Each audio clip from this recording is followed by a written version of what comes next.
फारूकी साहब हैं। Hello hello कल हेलो। सर कैसे हैं? मैं ठीक हूँ जी, आप कैसे हैं?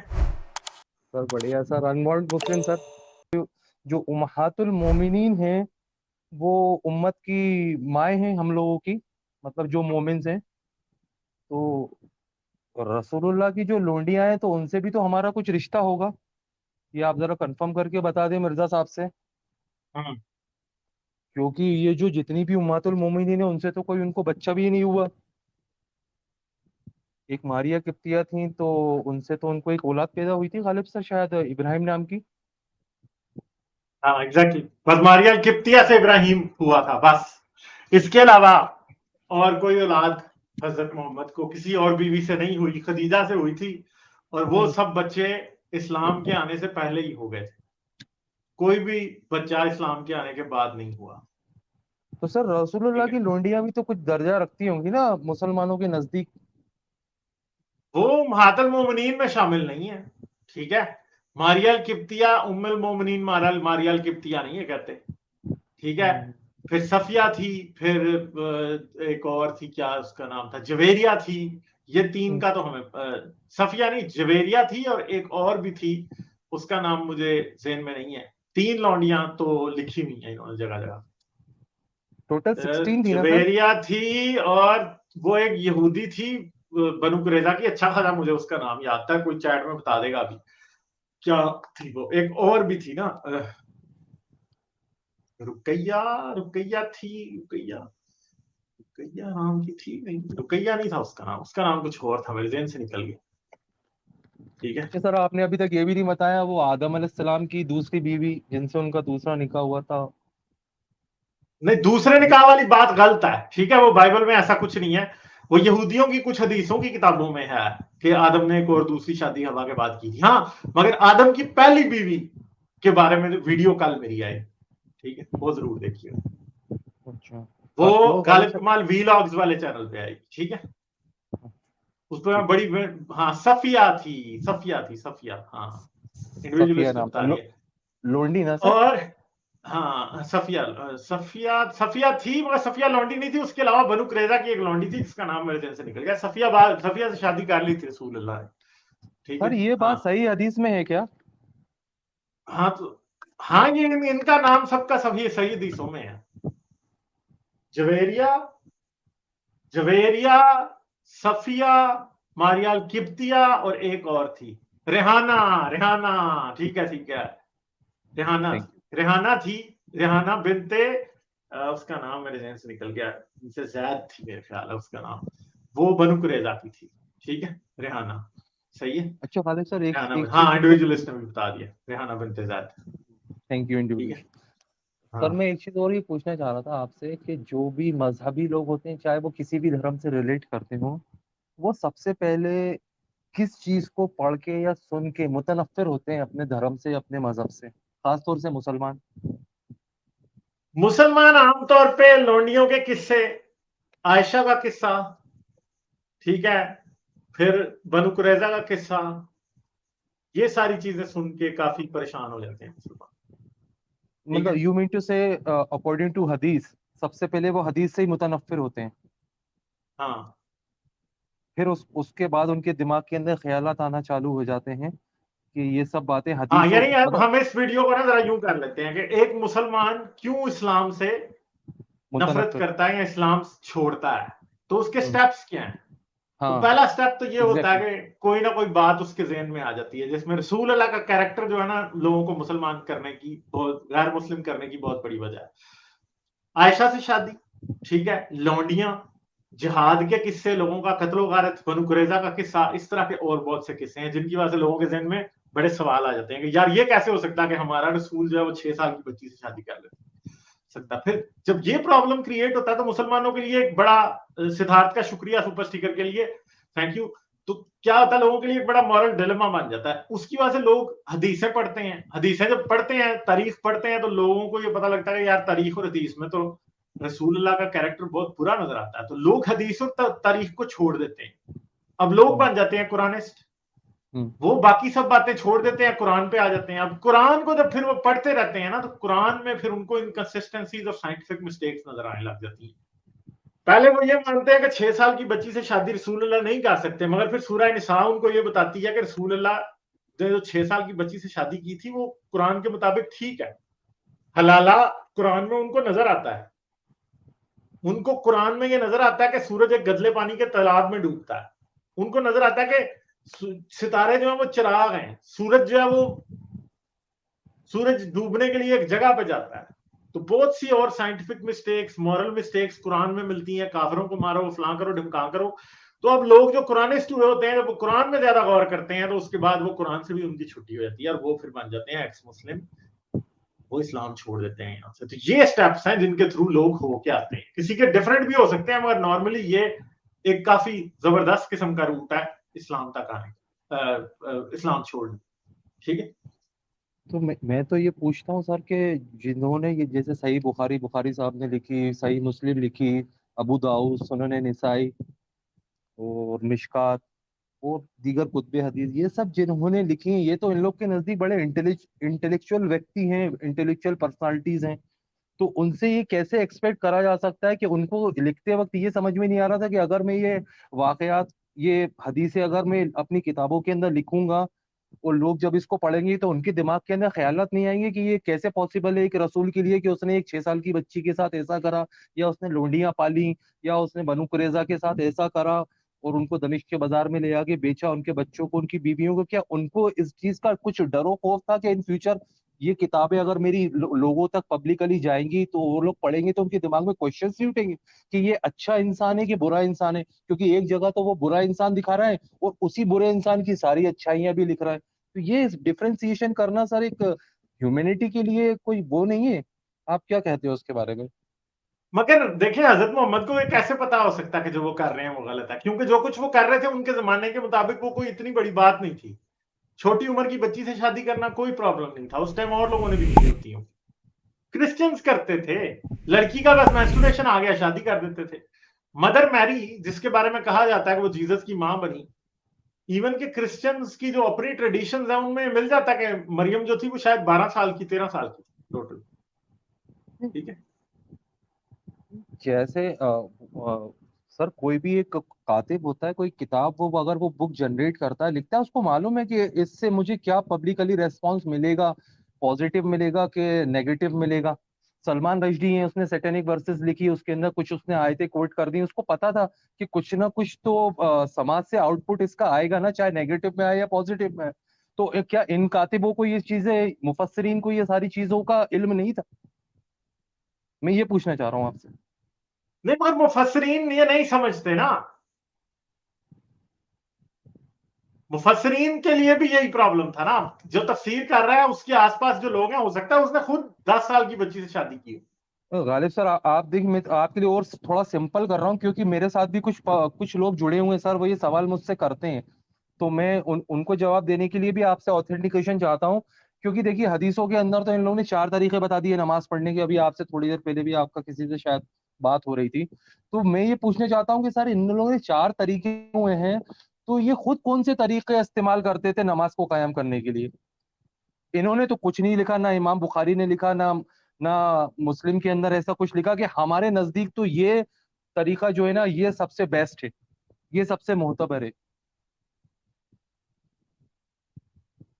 हेलो। वो आपको, मतलब बुखारी के बारे में ये बात जो है ना, वो ऐसी है कि बुखारी सिर्फ जो उस तक पहुंचा था वो लिख रहा था।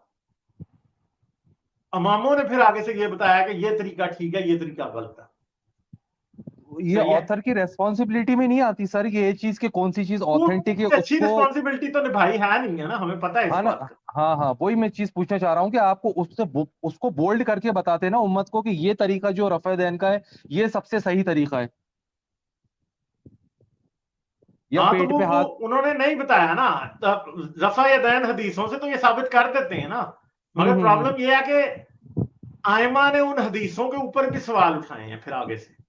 वो उन हम्म। हदीसों को नहीं मानते। मुख्तलिफ आयमा, मालिक एक को मान रहा है तो शाफी दूसरे को मान रहा है, तो हम्बल तीसरे को मान रहा है, तो चौथा किसी और को मान रहा है। वो सारे के सारे उनमें भी, उनमें असल में आइमा का इख्तलाफ रहा है ना इस बात के ऊपर। तो वो ठीक है, आपस में तो मुत्तफिक नहीं थे ना इस बात पे। नहीं वो तो मुत्तफिक थे ही नहीं ना, इसीलिए तो 4 इमाम है ना। ठीक है, वरना वो मुत्तफिक होते तो फिर ये झगड़ा क्यों होता। और दूसरी बात यह कि किसी भी ऐसी चीज से जिसको इनिशियली कोई इकट्ठा नहीं किया गया और बाद में एक सिस्टमैटिक रिलीजन बना। देखें मैं आपको बताता हूं, लोग जी। जो है ना, जो मेरा अंदाजा है, लोग एक इस्लाम की पहली सदियों में लोग एक बड़ा लूज किस्म का इस्लाम जो है ना वो प्रैक्टिस करते थे आले उमैया के दौर में। आले उमैया ने उस लूज किस्म के इस्लाम को फॉर्मलाइज इतना करने की कोशिश नहीं की।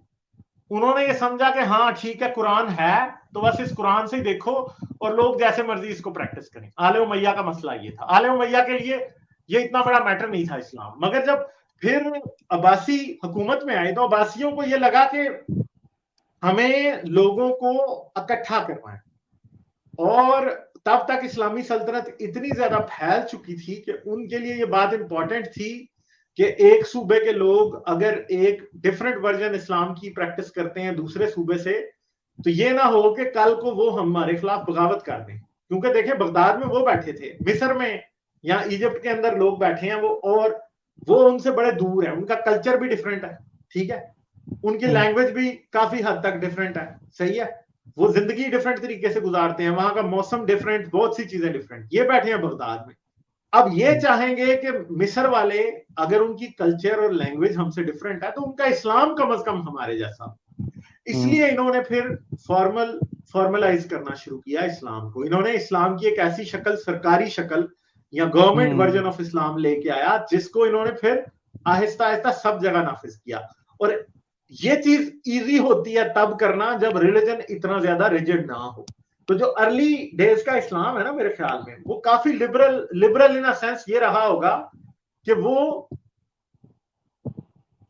उसमें अगर कोई डिफरेंट तरीके से प्रैक्टिस कर भी रहा है ना तो वो एटलीस्ट इतना ज्यादा लड़ते नहीं होंगे एक दूसरे से। मगर बाद अज़ां फिर जब गवर्नमेंट की सरपरस्ती शुरू होती है और उसके अंदर किताबें लिखवाई गई, और बेसिकली गवर्नमेंट क्या कर रही थी, गवर्नमेंट जो उनका वर्जन ऑफ इस्लाम था उसे जस्टिफाई करने के लिए किताबें लिखवा रही थी। वो हदीस की किताब लिखवाएंगे और ये कहेंगे अगर हम इस तरह नमाज पढ़ते हैं तो ये देखो हदीस में इस तरह नमाज लिखी गई है।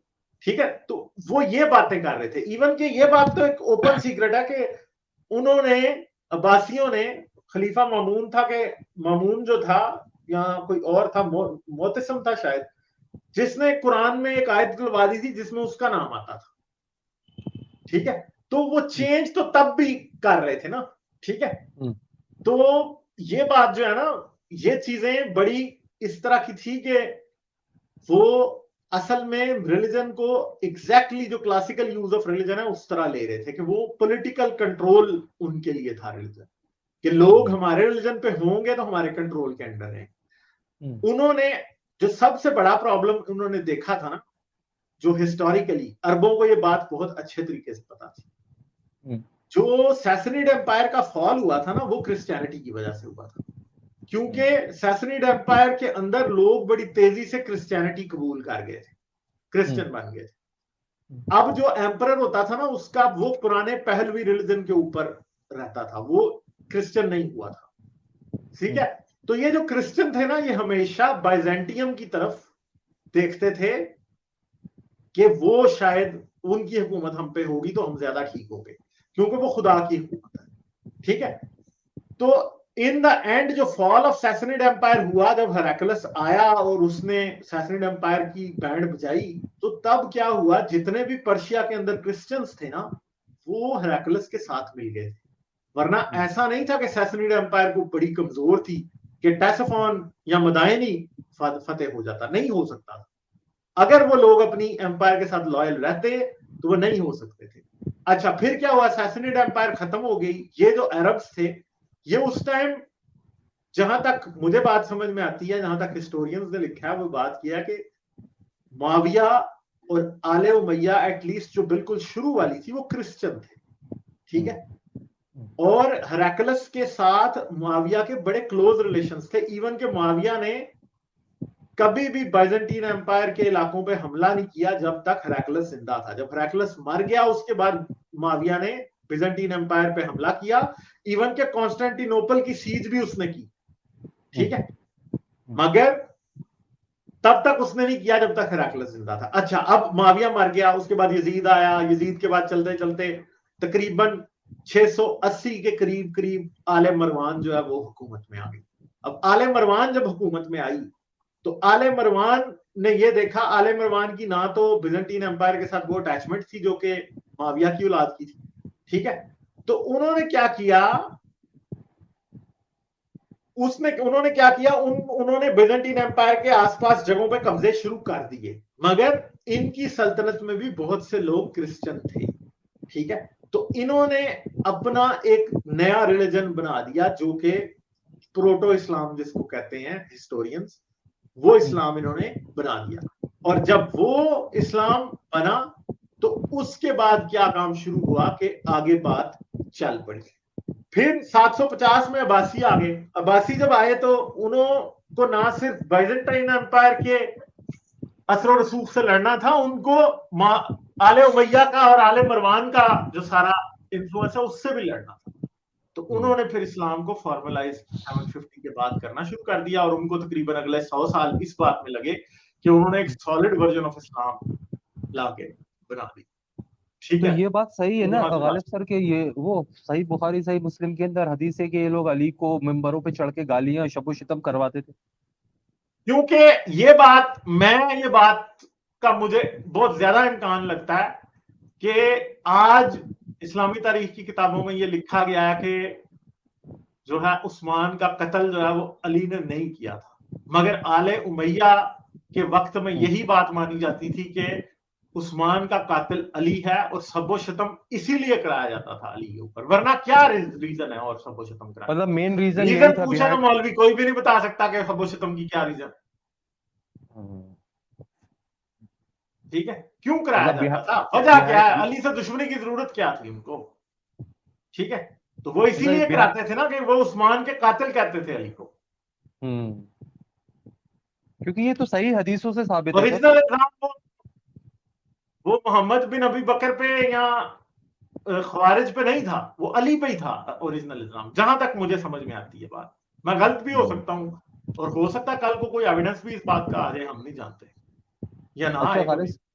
खालिद सर एक बात और बताएं, ये कुरान की जितनी भी कॉन्ट्रडिक्शन आयतें हैं, इख्तलाफी आयतें हैं, एक आपने शायद नाम सुना होगा हमारे इंडिया के अंदर एक वसीम रिजवी करके।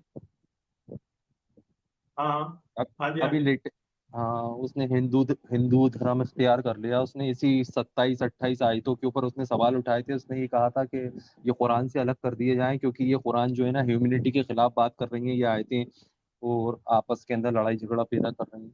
तो मैं ये पूछना चाह रहा हूँ गालिब सर के, अगर हकीकत के अंदर कुरान के अंदर ये कॉन्ट्रडिक्शन है और ऐसी इख्तलाफी आयत हैं जो ह्यूमैनिटी को सपोर्ट नहीं कर रही हैं, तो क्या बाकी इनको हटा देने के बाद कुरान क्या कोई बेहतर किताब बन के सामने आ सकती है जो लोग कुरानिस्ट हैं उनके लिए? मेरा नहीं ख्याल कि कुरान कोई बेहतर किताब बन के सामने आ सकती है। कुरान एक बड़ी एम्बिगुअस किताब है नहीं सर, मैं आपसे जिसके पर्सनली अंदर आपका व्यू खासे पूछ रहा हूँ मैं प्रॉब्लम है। आपसे। मैं नहीं समझता कि कुरान की सेहत पे कोई खास फर्क पड़ेगा। हाँ, वो एक फर्क पड़ सकता है कि वो किताब जरा थोड़ी सी डिफरेंट बन के सामने आ सकती है, but I don't think so कि इतना कोई खास फर्क पड़ेगा। और दूसरी बात है कि वसीम रिजवी ने जो बात की थी वो एक पॉलिटिकल स्टंट था। मैं नहीं समझता, मैं ये समझता ही नहीं हूं कि हिंदुस्तान की हुकूमत को ये इजाजत हो सकती है कि वो कुरान को बदले। नहीं, ना वो वेदों को, गीता को बदल सकती है, ना वो बाइबल को बदल सकती है, ना वो गुरु ग्रंथ को बदल सकती, किसी को भी नहीं बदल सकती। नहीं तो ऐसे ये नहीं हो आयत सकता। आप रिलीजन पे जबरदस्ती नहीं लगा सकते कि हाँ उनकी किताब बदल दो जी आप, ऐसे नहीं हो सकता। वो चाइना ने जो किया है, कुरान को बदला है, वो भी बात गलत है, मैं इसमें बिलीव नहीं। ये ड्रामा, ये पॉलिटिकल स्टंट था और कुछ भी नहीं था, ये बात याद रखिएगा। और हिंदुत्व ने करवाया था इस, यहाँ इसने खुद किया था, हिंदुत्व ने बाद में यूज किया, मगर ये था पॉलिटिकल स्टंट। इसको करने की कोई जरूरत नहीं थी। इससे ना कुछ अचीव हुआ ना कुछ, नफरत बड़ी होगी, कम नहीं हुई होगी। हिंदुत्व को बीच में ना भी लेके आए तो सर ये आयतें तो वैसे भी इख्तिलाफी है ना, ये एक दूसरे का सपोर्ट वैसे भी नहीं करती ना सर, ये तो ह्यूमैनिटी के खिलाफ वैसे भी है। हाँ, तो बात यह है कि अगर वो आयतें अंदर रहती हैं तो उसकी वजह से मुसलमानों को समझ आएगी कि अल्लाह की किताब नहीं है। अब उनको निकालने का क्या फायदा, कुरान चेंज करने का तो कोई फायदा नहीं है यार, ये तो बेवकूफों वाली बात है। तो इससे इससे मुस्लिम सोसाइटी को या मुस्लिम वर्ल्ड को कोई फायदा नहीं हो सकता, आप ये कहना चाह रहे हैं? नहीं नहीं, कोई फायदा नहीं। मैं इस बात में बिल्कुल भी बिलीव नहीं करता। हम्म। मैं ये समझता हूं कि मजहब जो है, किसी भी स्टेट को मजहब के मामलात में और मजहब को स्टेट के मामलात में टांग अड़ाने की बिल्कुल भी इजाजत नहीं होनी चाहिए। ये सर किताब, कहीं। कुरान एक किताब है जिसे मुसलमान 1400 साल से मानते आ रहे हैं, ठीक है। अब हम्म। वो आप इंडिया में उसे चेंज कर देंगे तो क्या वो सऊदी अरब में चेंज हो जाएगा? नहीं होगा ना। आप एक झगड़ा खड़ा कर रहे हैं सिर्फ और सिर्फ, ये स्टूपिड बात है, इसकी कोई जरूरत नहीं, ठीक है। अच्छा गालिब सर, रसूलुल्लाह की मौत के बाद बहुत सारे सहाबियों ने इस्लाम छोड़ दिया था, ये बात सही है? हाँ हाँ जी, हाँ जी, मुस्लिमा कजाब से मिल गए थे लोग। तो उनके ऊपर भी ब्लास्फेमी का आरोप लग के उनको भी कत्ल करा गया था क्या उनका? हाँ, मुर्तदों को मारा गया था ना। रिदा वार्स में भी तो छोड़ गए थे ना लोग इस्लाम। रसूलुल्लाह मरे हैं तो उन्होंने जोक तर जोक, जिस तरह इस्लाम के अंदर पहले दाखिल हुए थे, उसी तरह जोक तर जोक निकल भी गए थे बड़े सारे। अच्छा। और ये जो हज्जाज बिन यूसुफ में एराब लगाए थे सर, ये सही हदीसों से साबित है? नहीं, हदीस से साबित नहीं है ये। सीरत? हदीसों में तो मेरे ख्याल नहीं है इसका जिक्र। ये सीरत से भी नहीं है, ये तारीख से अंदर कहीं जिक्र मिलता है तो इसका। इसका वैलिड प्रूफ सर? इसका वैलिड प्रूफ तारीख में ही मिलेगा। तबरी और तबकात अपने साथ में देखना पड़ेगा। मुस्लिम वर्ल्ड इसको मुझे मानता है एग्जैक्टली सर? नहीं पता कि कहां लिखा है हजाज वाले अरब, मगर मैं मुस्लिम वर्ल्ड शायद इन किताबों में लिखा हो। मुस्लिम वर्ल्ड मानता है सर इस बात को कि हज्जाज बिन हाँ, वो यूसुफ ने मानता है। इसमें इसमें तो कोई शक वाली बात नहीं, सब मानते हैं ये बात कि अरब कुरान पे उसने लगाए थे हजाज। तो हज्जाज बिन यूसुफ तो इन लोग के नजदीक कज्जाब है सर, तो फिर ये क्यों बात उसकी मानते हैं कि उसने एराब लगाए थे कुरान? कजाब नहीं है, दजाल ही है हजाज बिन यूसुफ इनके नजदीक, बड़ी हद तक। फिर उसने तो बड़ा नेकी का काम करा हुआ है सर, हाँ हाँ हाँ। क्योंकि बिना आले उसके तो उमैया के कुरान। जो वकील है वो यही कहते हैं बातें, हम्म। ठीक है। चलें, ठीक है, फिर सही है। चलते हैं सर आगे, मैं फिर करेंगे आपसे बात। थोड़ी थोड़ी सी शुक्रगुजारी करना चाहता हूँ सर। अच्छा, शुक्रगुजारी? कौन सी शुक्रगुजारी? सर मैं अब फिजिकली मेंटली अपने आप को बड़ा फिट समझ रहा हूँ सर, क्योंकि मैंने अच्छा, कुछ अपने बारे में बात कर सकता हूँ गालिब सर? हाँ कर सकते हैं, पर कोई पर्सनल इंफॉर्मेशन रिवील ना कीजिएगा प्लीज। नहीं नहीं, पर्सनल इन्फॉर्मेशन नहीं बता रहा सर मैं। इस्लाम में रहने का वक्त और अभी का वक्त का डिफरेंशिएशन थोड़ा सा उस पर कंक्लूडिंग करना चाहता हूँ। जी जी, जरूर जरूर। क्या है सर, मैं आपकी शुक्रगुजारी इस वजह से करना चाहूंगा सर, आज मैं फिजिकली और मेंटली सर बड़ा रिलैक्स फील कर रहा हूँ। आप हकीकत जाने, मैं बहुत शिद्दत पसंद मुसलमानों में से रहा हूँ आज से 2 हफ्ते पहले। 2 हफ्ते? और 2 हफ्ते या आपको भी 3 हफ्ते। चेंज हुए 2 हफ्ते हुए हैं? बिल्कुल सर, 2 हफ्ते से मैंने नमाज नहीं ओहो, पढ़ी। ओहो, यानी आप तो बिल्कुल ताजा ताजा हैं। अच्छा अच्छा, बिल्कुल। चलें, ठीक है, मुझे कॉन्ग्रेचुलेशन मेरी तरफ से आपको। हाँ। मुझे लॉजिक वाली बातें सर, और मुझे वो इल्मी बातें बहुत जल्दी समझ में आती हैं। मेरे शुरू बचपन से मेरी एक निज़ाम रहा है कि मुझे ये सब बातें बहुत जल्दी समझ में आ जाती हैं। तो आज सर मैं जितना बोझ उठा के अपने कंधों पे चल रहा था ना इस्लाम के अरकानों का और आमालों का, उसको मैंने छोड़ के सर, मैं सही बता रहा हूँ गालिब साहब, मेरे पास बिल्कुल टाइम नहीं रहता था। मुझे एक नमाज पढ़ के दूसरी नमाज की फिक्र हो जाती थी।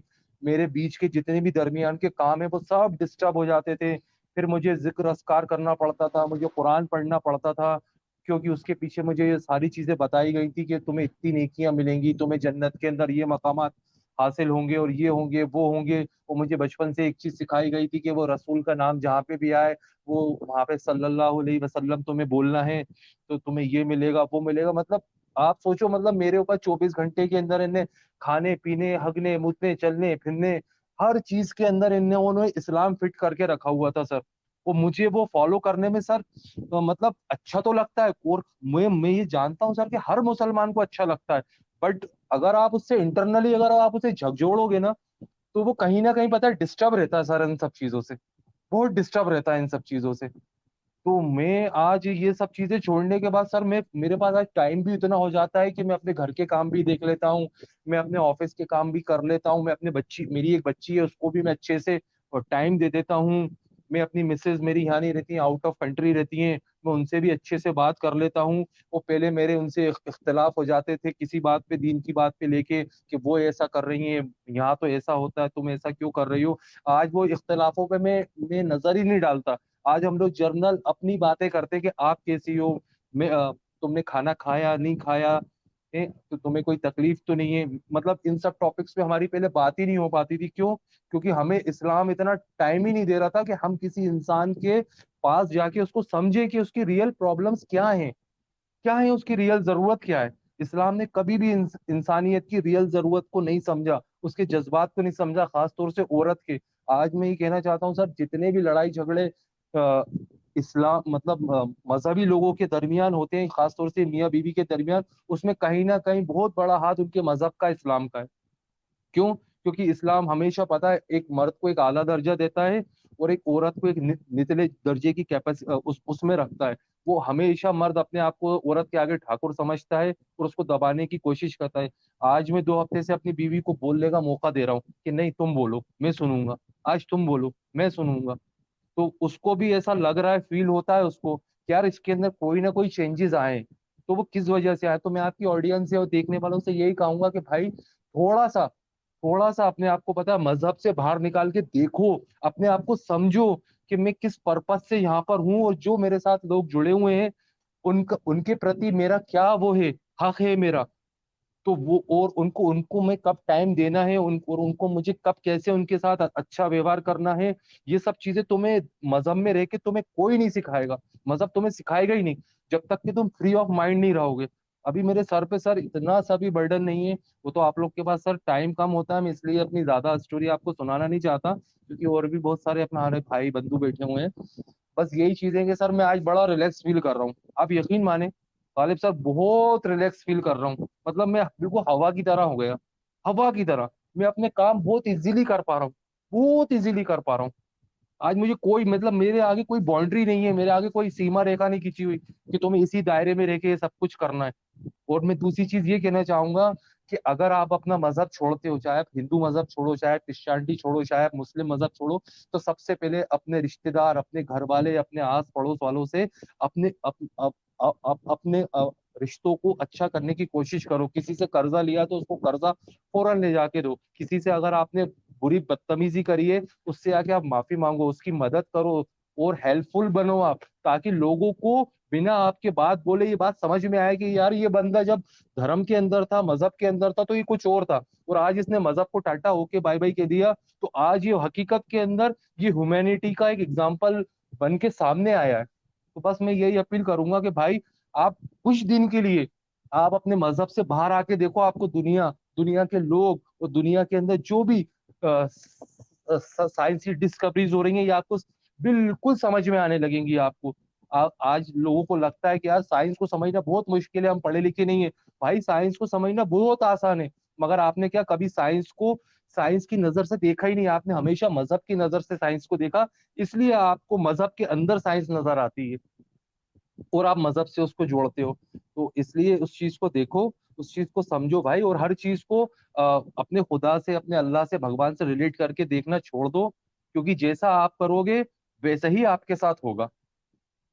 बस मैं यही कहना चाह रहा था सर। चले ठीक सॉरी। है, बहुत शुक्रिया आपका, और आई होप कि आप बस आगे अच्छे चलते रहें, आप खुश रहें, बस यही मेरी ख्वाहिश है, और होपफुली सब अच्छा होगा, फिक्र बस मत सर आप लोग भी अच्छे रहें, और आप लोग भी ये सब जो काम आप कर रहे हैं ना, बस आप लोग का ये काम आगे बढ़े। मेरी दिल से आप लोग के लिए यही दुआ है कि आप लोग का काम आगे बढ़े और लोगों को आपकी बात समझ में आए। बस मैं तो यही चाहता हूँ कि लोगों को आपकी बात समझ में आए और हर इंसान आपको एक मौका दे। आ जाएगी, आएगी, आहिस्ता आहिस्ता आएगी, आप जैसे दोस्तों का साथ रहेगा तो बहुत लोगों को और बातें समझ आएंगी। बिल्कुल आएगी सर। मैं फिक्र तो ना आप करें। हाँ इंजीनियर साहब को हाँ 4 साल से फॉलो कर रहा हूँ सर। 4 साल। हाँ। उनके भी मैंने देखा है सर कि कितने फॉलोअर्स हुआ करते थे, वो भी अकेले बैठ के वो सब करते रहते थे 8-10 लोगों के साथ। आज उनके भी मिलियंस के फॉलोअर्स हैं। तो ठीक है, इंजीनियर साहब एक जुमला कहते हैं कि तुमने 99 कत्ल करे, मैंने एक करके सेंचुरी पूरी कर ली, तो मैंने क्या गलत करा? तो मैं उनसे ये कहता हूँ कि सर आपने एक कत्ल करके सेंचुरी पूरी करी, हमने आपको बोल्ड आउट करके मैच जीत लिया, तो हमने क्या गलती करी? हमने वही आपको आउट चीजें कर ठीक दिया। होंगी, फिक्र ना आप करें। अकल, बस सर हेल्थ, मोटिवेशन देते रहे। रैशनैलिटी, हाँ, रैशनैलिटी बढ़ेगी, फिक्र ना आप करें। आज 21st सेंचुरी में ऐसे नहीं हो सकता कि लोग जाहिल रहें। ये वक्त की आवाज है जो हम दे रहे हैं, ये वक्त की आवाज है, ये वक्त बोल रहा है, ये हम नहीं बोल रहे, ये वक्त बोल रहा है। ठीक है, हाँ सही है। चले, थैंक यू। ठीक है, करेंगे बात। Okay okay sir, bye, thank you, good night. Good night. Like, share और सब्सक्राइब करना मत भूलें। इसके साथ साथ आप मेरे चैनल को पेट्रियन पर सपोर्ट कर सकते हैं। पेट्रियन का लिंक वीडियो की डिस्क्रिप्शन में है।